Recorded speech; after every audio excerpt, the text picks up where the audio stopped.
Hi, my name is Tiffany. I'm an ordinary American-born citizen who has become an activist out of concern for immigrants and the lies that have been spread about them. And I'm here to tell you the truth about these people who are being terrorized, with children ripped apart from their parents and millions threatened with mass deportation. This idea that huge numbers of Mexicans are crossing the border to bring in drugs, violent crime, and rapists just to steal your job isn't true. The truth is, illegal immigration from Mexico has been declining for nearly 15 years. The majority of those crossing the Mexican border are coming from Central America to escape drugs, murder, and rape. Becoming an official refugee has always been difficult. You have to prove persecution on the basis of race, religion, nationality, political perspective, or membership in a particular social group. Violent threats from drug cartels and gangs aren't always enough to qualify. But this violence is just like fleeing warfare.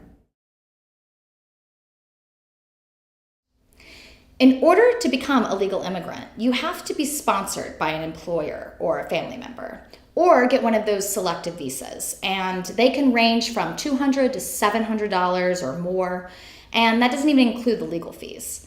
Plus, there are quotas limiting immigration from any given country. And now, our president is trying to cut that number in half and create a point system that would give priority to those who speak English, have wealth, and high-level sophisticated skills.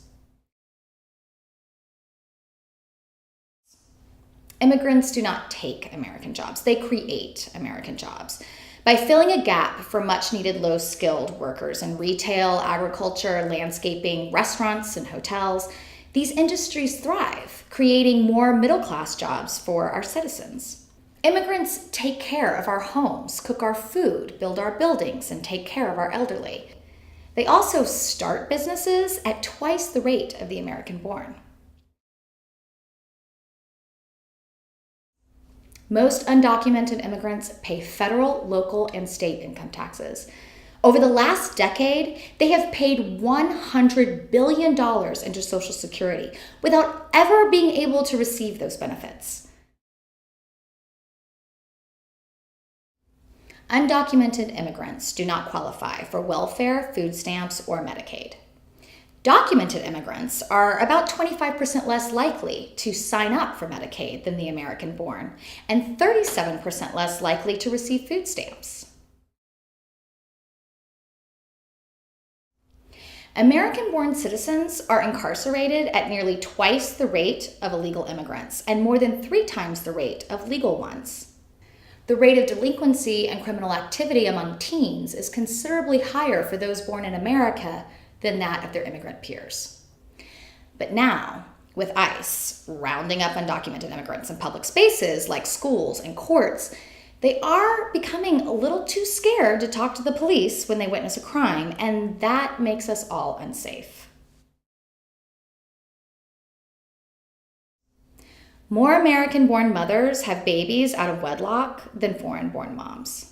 And more illegal immigrants identify as Christian than American citizens. In order for ICE to legally take an immigrant into custody, they are supposed to produce a warrant issued by a judge. But now they are posing as police officers and using unofficial warrants to intimidate immigrants into cooperating. Immigration arrests have increased by nearly 40%, and the amount of those without criminal convictions has doubled.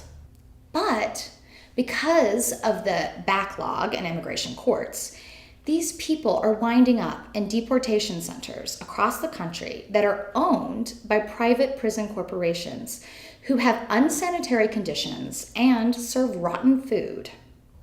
Many detainees are beaten, deprived proper health care and legal counsel, and some have even died from the horrific conditions they are forced to live in. These corporations, like CCA and Geo Group, are making a $5 billion yearly profit from detainees suffering, and your tax dollars are paying for it. A path to legalization for these immigrants would increase federal revenues by $48 billion. Without them, the United States would face the same demographic death spiral that is happening in Japan.